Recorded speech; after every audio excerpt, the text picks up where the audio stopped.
But I did want to start with Tuesday afternoon's press conference from Penny Hardaway, the Memphis basketball legend who is now the Memphis basketball coach heading into his 8th season guiding his alma mater. Penny met with the media in advance of and to further promote the October 27th Hoops for St. Jude tip-off exhibition against John Calipari's Arkansas Razorbacks that's going to be played right here inside FedEx Forum.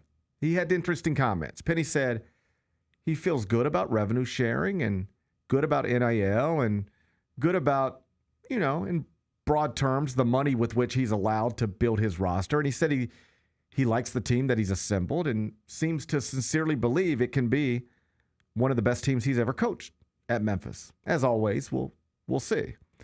But the most interesting stuff that Penny said was really about the relationship between the Tigers and the community that has led to declining season ticket sales and declining attendance, even though Memphis last season won 29 games and made the NCAA tournament while being led by an All-American guard.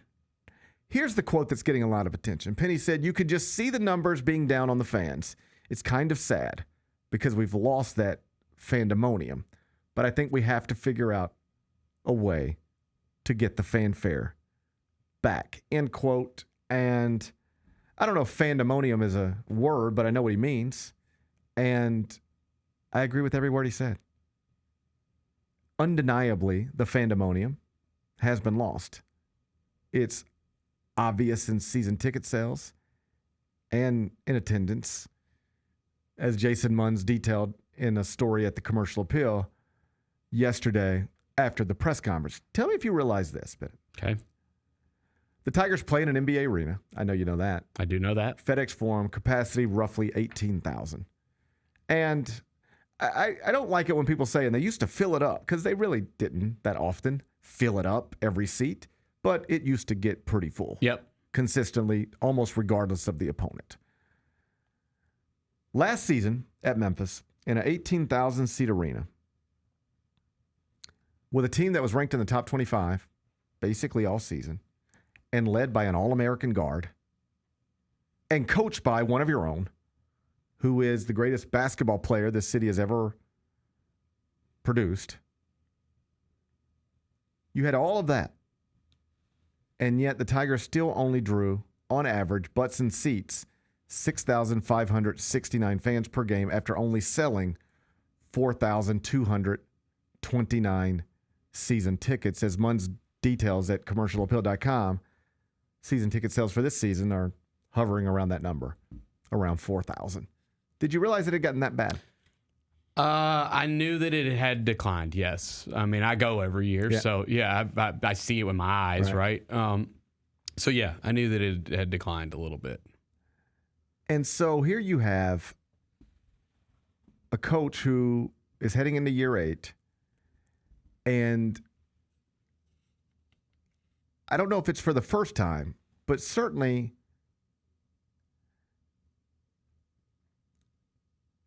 he's never emphasized these points the way he's emphasized them this week previously. And I'm glad he did. I am too. Because sometimes when it's like us or other people saying it, people tend to think, oh, you're just being negative. But like the coach is saying it, The coach is saying we've lost something. Right. Maybe you don't like to hear it from me. Right. But will you accept it from Penny Hardaway? Because here's what Penny Hardaway told you yesterday. We've lost something here. I'm paraphrasing, but if you were summarizing the points he was trying to make, here's the point he was making. I grew up here. I know what this used to look like. Mm-hmm. I played here. I know what it looked like. Then I went off in the NBA, and maybe I wasn't here as often as I otherwise would have been, but eventually I retired, and before I became the head coach, I was just somebody sitting baseline, front row. I was a fan of my school for those John Calipari years. Yeah, Derrick Rose was on the court, but I was in a seat. I was in the building. I watched it all. I felt it all. I know what it looked like. I know what it felt like. And it does not look like that anymore. And it does not feel like that anymore. And when I talk to fans, they tell me this. And though there isn't one clear reason why it's fallen to this point, there are a variety of reasons that you can point to. And he pointed to some of these, not so much to others. But tell me where you lie the responsibility. Yep. Because this thing has plummeted to a place where it shouldn't be. Just shouldn't be. Penny said fans come up to him all the time and they just say, hey, I don't even know the team. I don't even know who's on the team. They have nothing but new players this season outside of Penny Hardaway, and he wasn't on the team last season. He's been here before, so you might recognize the name at least. But there is nobody you watch wear a Memphis uniform last season in any sort of meaningful role who's going to do it again this season. So Penny says that's part of it. Like, just, you used to get 4 years of Antonio Anderson. Mm-hmm. Now you get 4 months of PJ Haggerty, and then it's over. And my fans don't know my players, and it makes it hard to get excited when we can root for the jersey, but it's just helpful when you know who's in the jerseys. And right now, nobody knows who's in the jerseys. He said that's one factor, right? Mm-hmm. He didn't mention this one, but I also think it's a factor. The schedule. And it's not his fault. There's nothing he can do about the AAC schedule. But once you get into the American schedule, there is nothing compelling. Nothing. All right? That's part of it. I mean, keep in mind, you are competing literally for basketball dollars with an NBA franchise that has Ja Morant. If you're a Memphis basketball fan, I mean just basketball fan in the city of Memphis, on a Monday night, you can go see Ja Morant, Jaren Jackson Jr. against another NBA team that's got other NBA players you recognize. Or do you want to go see the Tigers featuring 0 players playing against Rice featuring 0 players It's hard. It's a big ask. It's difficult. So the schedule's a problem. The lack of familiarity with the roster is a problem. The competition with the Grizzlies is a problem. It's not one that can't be overcome because John Calipari was able to do it, but it's an undeniable issue. Penny also mentioned downtown. He said, listen, I don't know. I don't know what the deal is, but people are apprehensive about coming downtown for whatever reason. So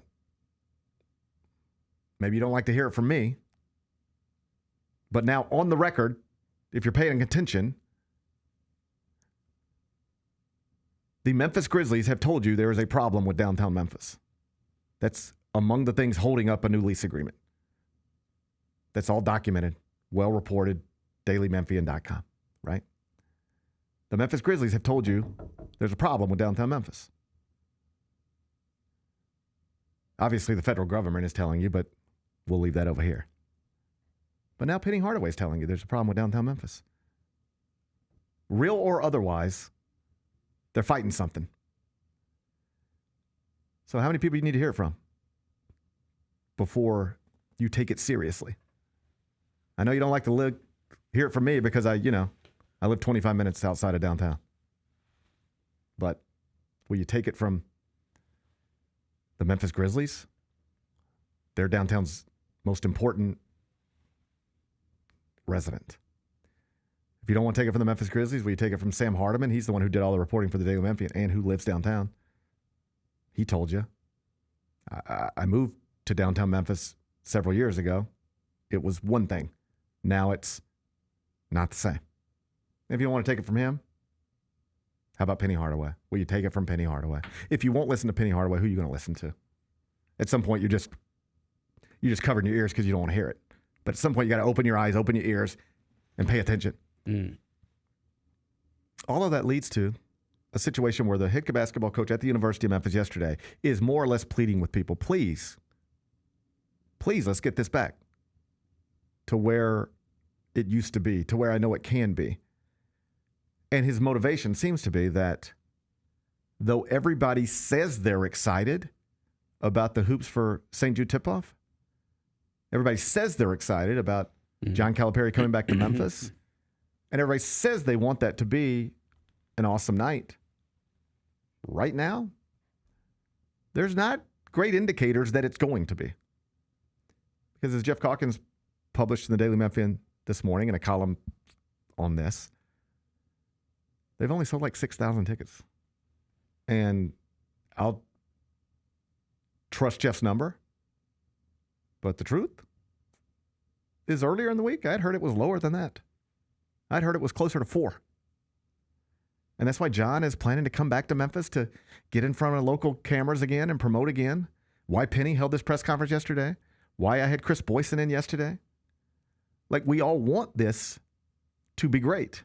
St. Jude is working hard. Penny's working hard. Cal's working hard. I'm working hard, if you want to know the truth. But people are not responding. What do we do? Man, it's a loaded question. I do think that, you give people, if you give people compelling reasons to come downtown, it will happen. We have seen it recently. Like, we've seen people come downtown recently for big events and have big crowds downtown. There was the weekend that, Glorilla and the Creed concert and you had the Wiz doing the whole week at the Orpheum. Downtown was packed. All those things were like sold out. So if there's compelling things, I do think people will come. I just want to say that first. Like, as far as why it's happening. And I want to be clear. I think it's a combination of everything I just said. I don't think it's one thing. I don't think it's just the unfamiliar with the players, and I don't think it's just the perception of downtown. Yeah, I think all of these things go into a pot. You mix it up, and this is what you get. I actually don't. The unfamiliarity with the players, I just don't buy that one as much. And the reason being is because, like, we rooted for a team with Kendrick Davis not that long ago. Everyone loved that team, and he was here for 1 year. Yeah. Like, I don't know if that's. I think that might be a small part of it. I do think that the conference schedule is really brutal because, again, you mentioned, like, when you have a Grizzlies game on a Tuesday, a Tigers game on a Wednesday, a Grizzlies game on a Friday, like, and you're competing for that weeknight, like weekends, I think you're going to be able to get crowds on weekends. Weeknights is where it looks really bad. I mean, we've seen that on TV specifically with Tiger basketball. Yeah. And I just. When you're competing for the money, like, again, Rice here on a Wednesday night, that is a tough sell. Like, your team has to be awesome and compelling. I mean, and even I don't know if that's good enough because that's just such a tough sell. And they can't control that. They can't control that right now. But they used to be better at it. That's true. There was a time when the Grizzlies existed and Memphis was in this league. Yes. And Memphis and the Grizzlies were playing the Warriors on a Tuesday night. And the Tigers were playing Charlotte on a Wednesday night, and people showed up. Yeah. So something's changed. I think, too, like, the 2010s, a lot of things flipped. Like, that's when the city, like, really, really fell in love with the Grizzlies. And again, even past that, like Tiger basketball had done, really well. Like, they even do well on the, like, remember the Clemson game? Was it last year or the year before? Like, it was packed, right? It's a big game. I don't know if it was packed. I think it was packed relative to. It was pretty good. I mean, you got to go pull the number on it and then compare it to 2008. Okay, but I mean, it's going to be hard to, like, selling out that arena for any college basketball game is going to be. The arena's too big for them. Damn near impossible. Yeah. Right. Like, if you were to snap your fingers and start over, here's what you would do. You'd build a 30,000 seat football stadium on campus and, honestly, a 9,000 seat basketball arena. Because then you probably sell it out every time almost. Well, that's the other problem they run into is that there's no urgency to buy season tickets, to buy tickets in advance. Because you just can buy them the day of. You know there's going to be a seat. I don't need to buy season tickets. This is a problem with Memphis football, too. Hey, GP, you excited about Memphis football? Yeah, sure. Yeah, of course. You getting season tickets? No, probably not, because my kids are involved in 50,000 sports, and I don't even know when I'm going to be available. Mm-hmm. And more than that, whenever I want to go, I'll just go. Whenever I want to go, I'll just wake up and buy tickets and go. Yeah. Right? You don't have to buy season tickets to get in the building at anything connected to Memphis. And so there's no urgency to do it. You don't feel like you have to because you don't have to. So you don't. And then, if you already own the tickets, it's like, well, we got tickets on this weekend. We might as well go. We already got the tickets. But if you're sitting around as somebody who waits to buy the tickets when you want to go, you know what you end up doing? Not going because you wake up and you say, we could go, or we could just watch it on TV and save our money. Yeah. And then so you don't go. That's a big problem. Football stadiums, too big. I mean, they're ranked in the top 25 and they're undefeated and they're the longest winning streak in college football and nobody goes to the games. Right? And then, the college basketball program's the same way. It's the facilities are too big for them. So there's no urgency to to buy the tickets and then you end up waiting around. I'll get them at the last minute, and then you decide not to get them because you do something else in life. Things just pop up. And that's the other thing too is I think we have a problem in this market. We don't buy stuff. We don't attend things. Yeah, and the thing too is people's habits have changed so much over the last just even decade. Where, like you said, I'm able to watch everything at home. Right, I got my nice TV. Yeah. Everybody's got a nice TV now. They're $200, right? Everybody's got a nice TV now, and I can watch everything. Or I can spend a lot of money to go downtown and do this when I could just do it at home for way cheaper. And I think that is a part of it. And I should point out, times are hard for people right now. That's it, man. It is expensive. I just heard you say, I don't mean to get personal with you, but I heard you say recently, and you said it on air, so I won't, I'm not telling secrets. No, but you had a yard issue that cost several $1,000s, and that's, that's disposable income that is not there anymore. Yeah, I was going to go to the Memphis Arkansas game, and I didn't go because something came up, and I was like, I can't afford it now. Right. Yeah. Right. And that's life's hard for people. Yeah, and things are just more expensive than they've ever been. Now, I will say, that's Tiger basketball, that's a pretty damn good value. I don't know if that's necessarily an excuse, but things are more expensive than they've ever been. Yeah. I don't think it's one issue. I think it's a combination of all of the things Penny noted yesterday. Mm-hmm. The conference affiliation, the lack of familiarity with the players, the state of downtown, and also the perception of downtown. The fact that things are expensive and times are tough. Now you have federal employees, some of whom work here, who aren't going to be getting paychecks. These are tough times for some people. Mm-hmm. And so I don't think it's any one thing. I think it's all of these things. But all of these things have combined to create a real issue for the University of Memphis. Mm-hmm. And there was your greatest alum yesterday sitting in front of cameras saying, we got to figure out how to fix this. Yeah. Because the community that spent decades bleeding blue, as they say, that has deteriorated. We don't have the same numbers as we used to. We don't have the same passion as we used to. I don't know that it's a snap your fingers and get it back type of thing. I don't even have a great roadmap for you on how to do it. I know people like to say things like winning solves everything, but that's just not true. That's just silly. It doesn't. If winning solved everything, things would be solved. Because you know what Memphis did last year? Won. Yeah. And you know what the football team's doing right now? Winning. Literally more often than anybody else in the country. Yeah. They have the longest winning streak in the country. Winning does not solve everything. Yeah. That's the problem. It would be so easy if you're Ed Scott, Penny Hardaway, Ryan Silverfield, and it was just as long as we win, people will be there. That's true at Alabama. It's true at Ohio State. It's not true at Memphis. Winning's not enough. Penny won last year. Ryan won last year. He's winning again now at an incredible level. It's not enough. Yeah.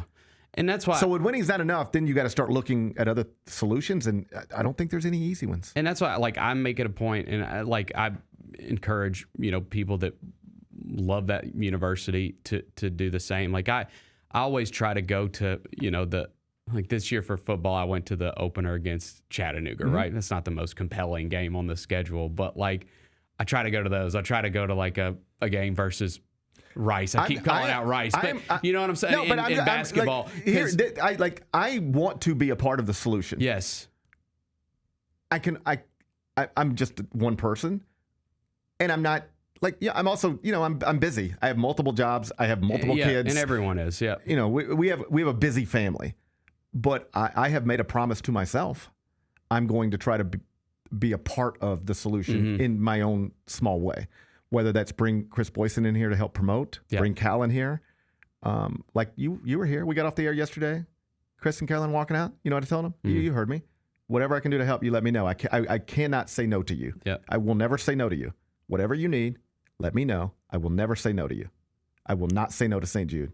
And I'm just me, but whatever I can do, I'll do. And I'm trying to be more aware of that in other ways. I can't donate $50 million and get that stadium, But can I take my family to football games? Yeah, and I will. I have, and we'll be back. I want my family to be in the building for more Grizzlies games. I want my family to be at the Hoops for St. Jude tip-off. Like, I am somebody who cares about this place and am fortunate enough to have enough jobs to where I can do these things. And I now more than ever, I think honestly more than ever feel a responsibility to try to be more involved. Not just talk about it, but show up. Boots on the ground, show up and be there. Because we need more of that. We need people to show up. We've heard Jason Wexler talk about it as it pertains to the Grizzlies. And now we've heard Penny Hardaway talk about it as it pertains to the Tigers. These are important Memphians who care deeply about this place, who are telling us, they're communicating. They're telling us, we need you in the building. We need you in ways you used to be there, but for whatever reason, you're not anymore. We got to fix this, reverse it. I don't know that it's easy to do, but I do think it's notable that whether it's the Grizzlies or the University of Memphis, whoever you talk to, they're talking about the same things. They're talking about the same issues. And I just have no interest anymore in ignoring them because that doesn't do any good. We've ignored these issues for years. Oh, don't talk about it because people might get the wrong impression. Well, what has not talking about any of this stuff done? Yeah, I don't. It hasn't helped at all. I don't like that. Like, I just reject it out of hand. Yeah. I think it's silly. Like, if you're somebody who says, we need to. Yeah, I love that school more than anything. We need to be more careful about how we talk. No, we need to be more honest about how we talk about things. Absolutely. We need to be more honest. We don't need to be more careful. We need to be more honest. You can't fix a problem in your own house if you don't talk about it, much less a problem in your city. You can't fix a problem between you and your wife if you don't talk about it. You can't just ignore things and expect them to get better. Right. You don't have to yell and scream, but you do need to be honest. And I appreciated Penny Hardaway sitting down yesterday in front of cameras and being honest. He said what he needed to say, and hopefully people will respond to it. Yep. The Gary Parrish Show, live weekdays at 10 a.m.